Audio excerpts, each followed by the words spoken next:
Di antara puncak-puncak pendakian spiritual, terdapat sebuah makam atau kedudukan agung yang menjadi dambaan setiap pejalan ruhani. Kedudukan itu bernama ridho, sebuah kerelaan hati yang tulus dan lapang terhadap segala ketetapan Allah.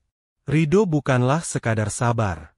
Sabar adalah menahan diri dari keluh kesah saat ditimpa ujian.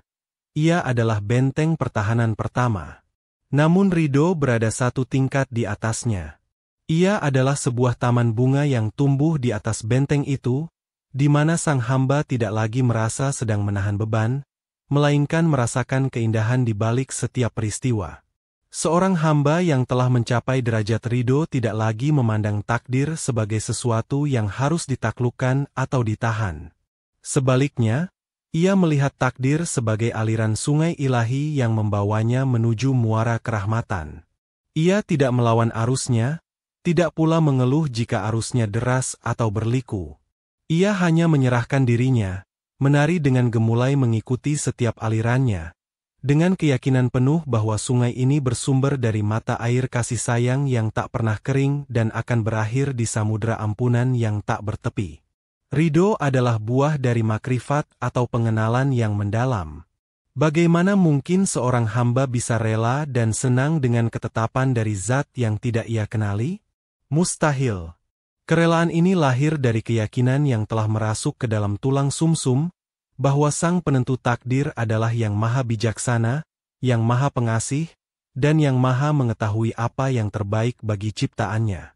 Pengenalan inilah yang mengubah perspektif dari ketakutan menjadi cinta, dari perlawanan menjadi penyerahan diri yang indah. Maka, ridho adalah kondisi di mana hati seorang hamba telah selaras sepenuhnya dengan kehendak Tuhannya. Tidak ada lagi protes dalam batin, tidak ada lagi pertanyaan, mengapa ini terjadi padaku? Yang ada hanyalah bisikan syukur dalam suka dan keheningan pasrah yang damai dalam duka. Jiwanya telah mencapai ketenangan tertinggi, sebagaimana firman-Nya kepada jiwa yang tenang, untuk kembali kepada Tuhannya dalam keadaan ridho dan diridau. Perjalanan menuju ridho tidak terjadi dalam semalam. Ia adalah sebuah proses pendakian yang anak tangganya adalah tawakal. Tawakal adalah sikap menyandarkan segala urusan kepada Allah setelah melakukan usaha terbaik. Seorang hamba yang bertawakal ibarat seorang pasien yang telah memilih dokter terhebat, lalu ia menyerahkan sepenuhnya proses pengobatan kepada sang dokter. Ia yakin dokter itu akan melakukan yang terbaik, namun hatinya mungkin masih berdebar-debar menanti hasil operasinya. Ridho adalah kelanjutan dari tawakal itu.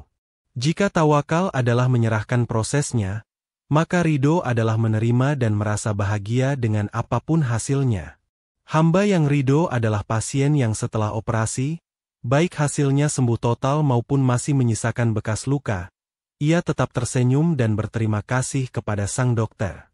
Ia tidak hanya percaya pada keahlian sang dokter, tetapi ia juga mencintai sang dokter dan percaya pada setiap keputusannya, karena ia tahu keputusan itu lahir dari ilmu dan kepedulian yang mendalam.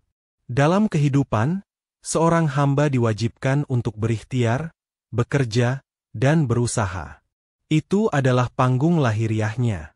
Namun setelah tirai ikhtiar ditutup, panggung batiniahnya adalah tawakal. Dan ketika hasil dari ikhtiar itu diumumkan oleh takdir, panggung termulia adalah ridho. Disinilah letak ujian keimanan yang sesungguhnya.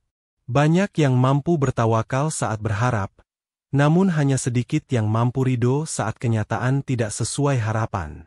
Oleh karena itu, para arif bijaksana mengajarkan bahwa untuk mencapai ridho, seorang hamba harus melatih dirinya untuk melepaskan kendali. Ia harus sadar bahwa ia hanyalah seorang aktor, bukan sutradara. Tugasnya adalah memainkan perannya sebaik mungkin, namun alur cerita sepenuhnya ada di tangan sang sutradara agung. Ketika kesadaran ini telah tertanam kuat, maka ia tidak akan lagi terkejut atau kecewa dengan babak apapun yang harus ia jalani dalam skenario kehidupannya. Seorang hamba yang belum memiliki makrifat akan membaca kitab takdir dengan kacamata duniawi. Baginya, sehat, kaya, dan sukses adalah anugerah, sementara sakit, miskin, dan gagal adalah musibah. Pandangannya hitam putih, terbatas oleh persepsi untung dan rugi yang sempit. Ia seperti anak kecil yang menangis karena dilarang memakan permen oleh ibunya, tanpa menyadari bahwa permen itu bisa merusak giginya. Ia hanya melihat kenikmatan sesaat, bukan bahaya jangka panjang. Namun, hamba yang telah dianugerahi cahaya makrifat akan membaca kitab takdir yang sama dengan kacamata yang berbeda. Lensanya adalah Asmaul Husna, sifat-sifat agung Allah. Ketika ia ditimpa sakit, ia tidak melihatnya sebagai hukuman, melainkan sebagai manifestasi dari sifat As-Syafi, yang maha menyembuhkan, yang sedang mengajarkannya tentang pentingnya kesehatan dan sifat Al-Ghafur, yang maha pengampun, yang sedang menggugurkan dosa-dosanya. Sakit menjadi sarana untuk lebih dekat dengannya. Ketika ia diuji dengan kekurangan harta, ia tidak melihatnya sebagai kesialan. Ia justru sedang menyaksikan tajalli atau penampakan sifat Ar-Razzaq, yang maha memberi rezeki, yang sedang mendidiknya untuk tidak bergantung pada materi. Kekurangan itu menjadi pintu baginya untuk merasakan nikmatnya memohon dan bergantung hanya kepada Yang Maha Kaya. Setiap kesulitan menjadi ruang kelas tempat ia belajar tentang salah satu dari sifat-sifat Tuhannya secara langsung. Inilah cara pandang seorang arif. Baginya, takdir tidak lagi terbagi menjadi baik dan buruk. Semuanya adalah baik, karena semuanya berasal dari Yang Maha Baik. Semuanya adalah surat cinta dari Sang Kekasih, meskipun terkadang ditulis dengan tinta yang terasa pahit. Kemampuan untuk membaca pesan cinta di balik setiap kejadian inilah yang menjadi fondasi dari ridho. Hatinya menjadi lapang karena ia tidak lagi melihat peristiwa, melainkan melihat sang aktor di balik setiap peristiwa. Dalam khazanah ilmu tasawuf, dikenal dua manifestasi utama dari sifat-sifat Allah di alam semesta, yaitu Jamal, keindahan, dan Jalal, keagungan. Jamal adalah manifestasi dari sifat-sifat kelembutannya, seperti kasih sayang, kemurahan, dan keindahan. Ini tampak pada nikmat kesehatan, kelapangan rezeki, dan kebahagiaan. Sedangkan Jalal adalah manifestasi dari sifat-sifat keagungan dan keperkasaannya, yang terkadang tampak dalam bentuk ujian, kesulitan, dan musibah. Bagi orang awam, Jamal adalah cinta dan Jalal adalah murka. Namun bagi seorang arif yang telah mencapai ridho, keduanya adalah dua sisi dari mata uang yang sama, yaitu kasih sayang. Ia memahami bahwa seorang guru terkadang harus memuji, Jamal, untuk memotivasi muridnya, dan terkadang harus memberi hukuman, Jalal, untuk mendisiplinkan dan memperbaiki kesalahannya. Kedua tindakan itu, pujian dan hukuman, sama-sama bersumber dari keinginan sang guru untuk melihat muridnya berhasil. Seorang hamba yang ridho mampu melihat keindahan dalam keagungan, Jamal fi al-Jalal. Di tengah badai musibah, ia melihat tangan Allah yang sedang membersihkan kapalnya dari beban-beban yang tidak perlu. Dalam pahitnya obat, ia merasakan kasih sayang sang tabib yang ingin menyembuhkan penyakit batinnya. Ia tidak lagi lari dari takdir yang bersifat Jalal, melainkan menyambutnya dengan pemahaman bahwa ini adalah bentuk perhatian khusus dari Sang Kekasih untuk menaikkan derajatnya. Dengan pemahaman ini, hatinya menjadi seimbang. Ia tidak menjadi sombong saat menerima nikmat Jamal, karena ia tahu itu adalah ujian syukur. Ia juga tidak menjadi putus asa saat dihantam ujian Jalal, karena ia tahu itu adalah ujian sabar dan ridho. Baginya, siang dan malam sama-sama indah. Siang indah dengan cahayanya, malam indah dengan bintang-bintangnya. Keduanya adalah bukti kebesaran dari pencipta yang sama. Musibah dan kesulitan adalah universitas kehidupan yang kurikulumnya dirancang langsung oleh Allah. Setiap hamba adalah mahasiswanya, dan ijazah tertingginya adalah ridho. Para nabi adalah contoh teladan bagaimana melewati universitas ini dengan predikat cum laude. Lihatlah kisah Nabi Ayub, yang kehilangan harta, anak, dan kesehatannya, namun tidak pernah satu keluhan pun keluar dari lisannya. Yang ada hanyalah pujian dan penyerahan diri yang indah. Seorang hamba yang ridho memandang musibah bukan sebagai akhir dari segalanya, melainkan sebagai awal dari sebuah pemahaman baru. Sakit mengajarkannya tentang hakikat kefanaan jasad. Kehilangan mengajarkannya tentang hakikat kepemilikan yang sejati, bahwa semua hanyalah titipan. Fitnah dan caci maki mengajarkannya untuk tidak lagi mencari penilaian dari makhluk, melainkan hanya mencari keridoan dari Sang Khalik. Setiap ujian adalah sebuah pisau bedah yang mengoperasi penyakit-penyakit hati seperti kesombongan, kemelekatan pada dunia, dan cinta pada pujian. Proses ini memang menyakitkan pada awalnya, seperti obat yang pahit atau pisau bedah yang tajam. Namun hamba yang berpandangan jauh ke depan akan ridho dengan rasa sakit itu, karena ia tahu bahwa setelahnya akan datang kesembuhan dan kesehatan spiritual yang tak ternilai harganya. Ia ridho hatinya, dilukai, oleh takdir. Karena luka itu justru menjadi jalan masuk bagi cahaya ilahi untuk menerangi relung-relung jiwa yang paling gelap. Maka, ketika musibah datang, ia tidak bertanya, "Ya Allah, mengapa engkau timpakan ini padaku?"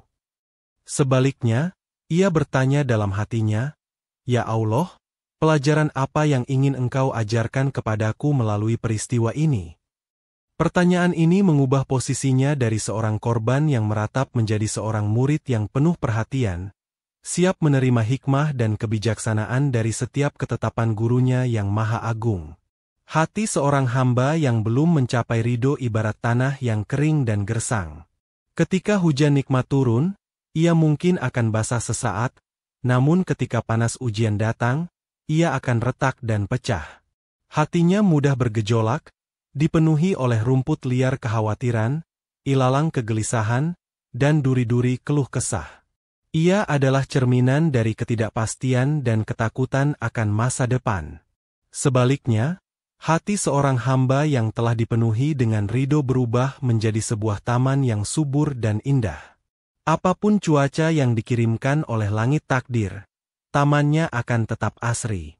Jika hujan nikmat turun, bunga-bunga syukur akan mekar dengan semerbak. Jika panas terik ujian datang, pohon-pohon kesabaran akan memberinya naungan yang teduh. Di dalam taman itu, mengalir sungai ketenangan, sakinah, yang jernih, dan udaranya dipenuhi oleh wewangian zikir dan kepasrahan. Di dalam taman hati ini, tidak ada lagi musim gugur keputusasaan atau musim dingin keluhan. Setiap musim adalah musim semi, di mana benih-benih hikmah selalu bertunas. Ia menemukan kebahagiaan yang tidak lagi bergantung pada faktor eksternal. Kebahagiaannya bersumber dari dalam, dari koneksinya yang mendalam dengan sang pemilik taman. Inilah surga yang disegerakan di dunia, yang dirasakan oleh para pencintanya. Rasulullah pernah bersabda tentang menakjubkannya urusan seorang mukmin. Jika ia mendapat nikmat, ia bersyukur, dan itu baik baginya. Jika ia ditimpa musibah, ia bersabar, dan itu pun baik baginya. Hamba yang ridho telah melampaui level sabar. Baginya, musibah bukan hanya baik, tetapi juga indah, karena di dalamnya ia melihat wajah sang kekasih yang sedang mendidiknya dengan penuh cinta. Seringkali terjadi kesalahpahaman bahwa ridho berarti pasrah buta, pasif, dan tidak mau berusaha. Ini adalah pemahaman yang keliru dan berbahaya. Ridho bukanlah alasan untuk bermalas-malasan. Justru sebaliknya, ridho adalah energi spiritual yang menyempurnakan ikhtiar atau usaha. Seorang hamba memiliki dua sayap untuk bisa terbang menuju Tuhannya, sayap ikhtiar dan sayap ridho. Tanpa salah satunya, ia tidak akan bisa terbang, hanya akan berputar-putar di tempat. Sayap ikhtiar adalah manifestasi penghambaannya pada tataran syariat. Allah memerintahkan hambanya untuk bekerja, belajar, dan berusaha. Ketika sakit, ia diperintahkan untuk berobat. Ketika lapar, ia diperintahkan untuk mencari makan. Melakukan ikhtiar dengan sungguh-sungguh adalah bentuk ketaatan dan adab seorang hamba kepada Tuhannya.